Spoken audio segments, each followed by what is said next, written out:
আজকে দেখলাম পুলিশ আমাদের চট্টগ্রামে মুরাদপুরে আমাদের আহলে সুন্নাত ওয়াল জামাতের আলেমদের উপর অতর্কিতভাবে হামলা চালিয়েছে। এত শান্তিপূর্ণ সমাবেশ, এটা পূর্ব ঘোষিত সমাবেশ, এখানে পুলিশ তো হামলা করতে পারে না। পুলিশ কি হামলা করতে পারে?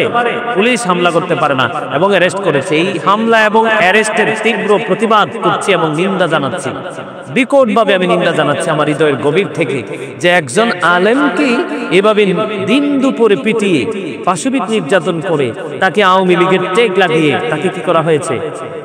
তাকে হত্যা করা হয়েছে। তার বিরুদ্ধে কোনো রিঅ্যাকশনে যাওয়া হয় নাই। অথচ কি করেছে আজকে আমাদের আহলে সুন্নাত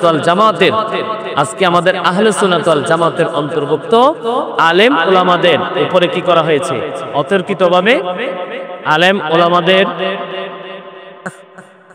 আলেম ওলামাদের উপরে অতর্কিত কি করেছে?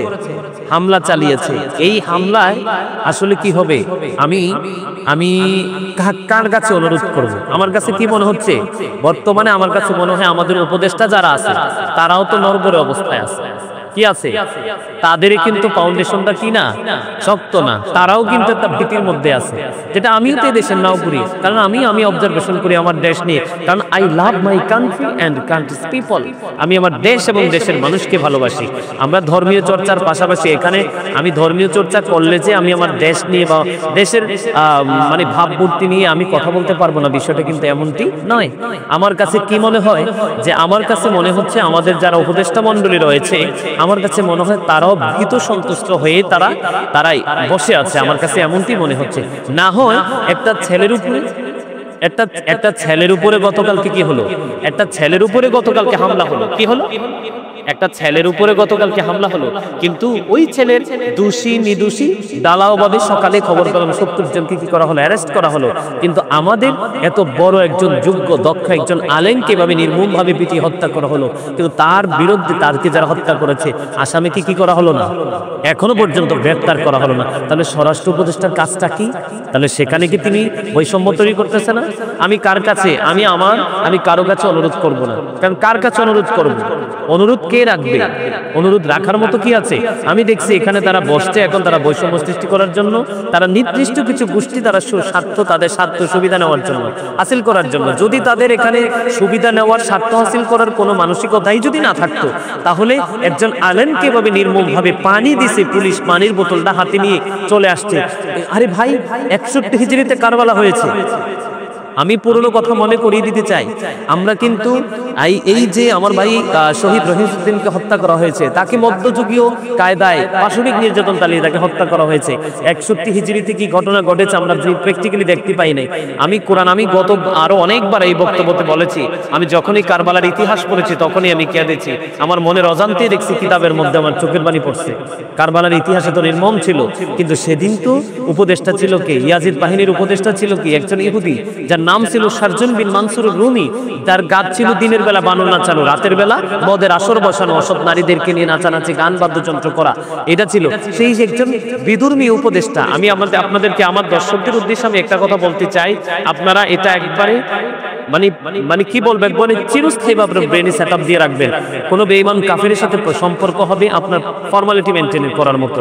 আপনি যদি মনে করেন তার সাথে সম্পর্ক রাখা দরকার, জাস্ট ফর্মালিটি মেনটেন করে তার সাথে সম্পর্ক রাখবেন, হৃদয় থেকে কেউ সম্পর্ক রাখবেন না। তার কারণ আল্লাহ রাব্বুল আলামিন কোরআন একবার স্পষ্ট করে বলে দিয়েছেন যে উইদ্দাতিল কাফিরিন, কাফিরদের জন্য আল্লাহ রাব্বুল আলামিন জাহান্নাম বরাদ্দ করেছে। কি করেছে? জাহান্নাম বরাদ্দ করেছে। কারণ আল্লাহ বলেছেন you have to go to hell, তোমাদেরকে চলে যেতে হবে জাহান্নামে, মাস্ট বি, এটা তোমাদের জন্য বরাদ্দ, এটা তোমরা সারা জীবন অর্জন করেছো। আর আমরা যারা আহলে সুন্নাত ওয়াল জামাতের অন্তর্ভুক্ত, আমি আপনাদেরকে আরেকটা কথা বলে রাখি, আমার রাসূল কিন্তু বলে গেছে আমাদেরকে আজ থেকে 1500 বছর আগে রাসূল বলেছেন 73টা দল হবে কিয়ামতের আগে মুসলমানের। বেঈমান কাফেররা বিনা হিসাবে জাহান্নামে যাবে, শুধু মুসলমানেরই 73টা দল হবে, এর মধ্যে 72টা দল হবে জাহান্নামে। এর মধ্যে একটা দল হলো জান্নাতি, সেই দলের নাম হলো আহলুস সুন্নাহ ওয়াল জামাত ইজ দ্য বেস্ট পার্টি। রাসূল বলেছেন শ্রেষ্ঠ দল হলো আহলুস সুন্নাহ ওয়াল জামাতের অন্তর্ভুক্ত এই দলটা। আল্লাহ কোরআনে বলেছেন উইদ্দাতিল মুত্তাকিন, আল্লাহ রাব্বুল আলামিন মুত্তাকিনদের জন্য জান্নাত বরাদ্দ করে রেখেছেন। আল্লাহ রাব্বুল আলামিন বলবেন গো টু প্যারাডাইস, জান্নাতে চলে যাও। এই জন্য আমি বলতেছি সম্মানিত দর্শক, যে আল্লাহ রাব্বুল আলামিন পবিত্র কালামে হাকিমে বলেছেন যে তৎকালীন সময়ে এই একজন ইহুদি উপদেষ্টা হিসাবে ইয়াজিদ বাহিনীকে কি করেছে? সহযোগিতা করেছে তাদেরকে এই রাসূলের কলিজার টুকরা জান্নাতের সরদারকে, যাদের সম্পর্কে আল্লাহ রাব্বুল আলামিন কোরআনে একবার স্পষ্ট করেছেন, হাদিস শরীফের মধ্যে সে রাসূল বলেছেন যে imam Hasan and Husain are the leader of younger people in Jannah, young জান্নাতি যুবকদের লিডার হবে ইমাম হাসান হুসাইন। সেই দলের নাম হলো আহলে সুন্নাত ওয়াল জামাত। যেই লোকটা, যেই পারসনটা জান্নাতি যুবকদের সরদার হবে, নবীজি এনশিওর করে গেছেন, সেই ইমাম হুসাইনকে কারবালার ময়দানে পানি না দিয়ে হত্যা করা হয়েছে। যেই ইমাম হুসাইনের নানা যদি পৃথিবীতে না আসতো তাহলে এই সুন্দর পৃথিবীটাই হতো না, আমরাই হতাম না। সেই কারবালার পুনরাবৃত্তি কিন্তু আবার হয়েছে, কিন্তু সেটা হলো কেন? ইহুদিদের মদদে। কিসের মদদে? ইহুদিদের মদদে। আল্লাহ কোরআনে কি বলেছেন? আল্লাহ রাব্বুল আলামিন পবিত্র কালামে হাকিম একবার স্পষ্ট করে বলে দিয়েছেন, ইন্নাল কাফিরিনা কানু লাকুম আদুব্বাম মুবিনা। আল্লাহ বলেছেন, the heretics are the eternal enemy of the believers. ঈমানদারদের প্রকাশ্য শত্রু হলো বেঈমান কাফেরেরা। তাহলে তৎকালীন সময়ে 61 হিজরিতে কিন্তু বেঈমান কাফেরদের মদদে কিন্তু ইমাম হুসাইনকে এবং ওনার সঙ্গীদেরকে শহীদ করা হয়েছে। কিন্তু আজকে রহিজউদ্দিনকে কার মদদে শহীদ করা হলো? এত বড় একজন যোগ্য দক্ষ একজন আলেম, পরিপূর্ণ একজন আলেম, খতিব, একজন ইমাম, তাকে কার মদদে হত্যা করা হলো? আমাদের দেশে কত আলেম ওলামা আছে, তারা দেখছি যে ছোট্টখাট্ট কোনো বিষয় নিয়ে গলা ফাটায়, কিন্তু আজকে রহিজউদ্দিনকে নিয়ে কিন্তু তারা গলা ফাটায় না। তার কারণ হলো এখানেও বৈষম্য দেখা যায়। কি দেখা যায়? আমরা আহলে সুন্নাত ওয়াল জামাত, আমরা কখনোই কোনো দল করি না, কখনো কোনো রাজনীতি করি না। আমরা নিরপেক্ষ। যিনি ভালো করবে আমরা তাকে সাপোর্ট দিব, যিনি মন্দ করবে তাৎক্ষণিক কিছু সময়ের জন্য হলেও তার এই মন্দ কাজটাকে আমরা কি করব? ঘৃণা করব। এটা হলো আমাদের কাজ। কারণ আমাদের এই পৃথিবীতে রাজনীতি করার কোনো প্রয়োজন বা ইচ্ছা নাই। আমাদের রাজনীতি একটাই, নবীজির দল করব, নবীর আদর্শকে লালন করব। সম্মানিত দর্শক, এই কথাগুলো, এতগুলো কথা বলার পিছনে কারণ একটাই, একটা বাচ্চা ছেলেকে গতকালকে কি করা হলো? গাড়িতে হামলা করা হলো। সাথে সাথে এতগুলো মানুষকে দোষী না নির্দোষী যাচাই করা হলো না। যাকে সন্দেহ তাকে ধরে নিয়ে গেল প্রশাসন। কিন্তু রহিসউদ্দিনকে কেন হত্যার প্রতিবাদে এখন এত প্রতিবাদ হচ্ছে? আজকে আমাদের সুন্নি জামাতের অনেক ভাইকে পেটাই, মানে লাঠি পেটা করেছে, টিয়ারশেল করেছে, মানে মেরেছে, মানুষকে আক্রমণ করেছে। অনেকে আমি খবর পেয়েছি চট্টগ্রামে হসপিটালে আছে, অনেককে আবার কি যে সাতগাঁও থানাতে মানে অ্যারেস্ট করে নিয়ে গেছে। এটা তীব্র নিন্দা জানাচ্ছে এবং প্রতিবাদ করছি আমি সারা বাংলাদেশের আহলে সুন্নাত ওয়াল জামাতের অন্তর্ভুক্ত যত আমার ভাই বাবার আছেন, একদম হাই কোয়ালিটি। এখানে হাই কোয়ালিটি আর লো কোয়ালিটি নাই, তারপরে বলতে হয় সর্বোচ্চ লেভেল থেকে সর্বনিম্ন লেভেল পর্যন্ত আহলে সুন্নাত ওয়াল জামাতের অন্তর্ভুক্ত প্রত্যেকটা মানুষকে বলবো সোচ্চার হওয়ার জন্য, সবাই সবার জায়গা থেকে নিজেকে সক্রিয় করার জন্য। আমরা এই রহিসউদ্দিন, আমার ভাই রহিসউদ্দিনের হত্যার বিচার আমরা ইনশাআল্লাহ এই দেশের মাটিতে আমরা করেই ছাড়বো। প্রশাসনকে আমরা বাধ্য করব, প্রশাসন বাধ্য হবে এই রহিসউদ্দিনের মামলা নিয়ে তার যে আসামিদেরকে অ্যারেস্ট করার জন্য। আমি সবাইকে একটা কথা বলে দিতে চাই, সেই কথাটা হলো আমরা কিন্তু চুপচাপ ঘরে বসে থাকলে কিন্তু আমরা কি করতে পারবো না? বিচার পাবো না। আমাদেরকে বলে গেলে চলবে না। আমাদের শহীদ আল্লামা নুরুল ইসলাম ফারুকীকে কত নির্মমভাবে হত্যা করেছে। বেঈমান কাফের যারা পশু জবাই করে তারাও কিন্তু তো নির্মমভাবে কি করে না? পশুকে জবাই করে না। আর শহীদ আল্লামা নুরুল ইসলাম ফারুকীকে যেভাবে হত্যা করা হয়েছে, আমরা কিন্তু সেই শহীদ নুরুল ইসলাম ফারুকীর হত্যাকারীদেরকে কিন্তু আমরা প্র্যাকটিক্যালি দেখতে পাই নাই, চিহ্নিত করতে পারি নাই। কিন্তু আমরা রহিসউদ্দিনের হত্যাকারীদেরকে আমরা প্র্যাকটিক্যালি দেখতে পেয়েছি। আমরা যদি রহিসউদ্দিনের হত্যার বিচার, আসামিদের বিচার যদি নিশ্চিত করতে পারি, আসামিদেরকে যদি আমরা ধরতে পারি, তাদেরকে বিচারের আওতা আনতে পারি, আমার মনে হয় আমরা কি করতে পারবো? আমরা শহীদ আল্লামা নুরুল ইসলাম ফারুকীর হত্যাকারীদেরকে আমরা খুঁজে পাবো। আমি সবাইকে বিনীতভাবে অনুরোধ করব, আর আলোচনা লম্বা করব না।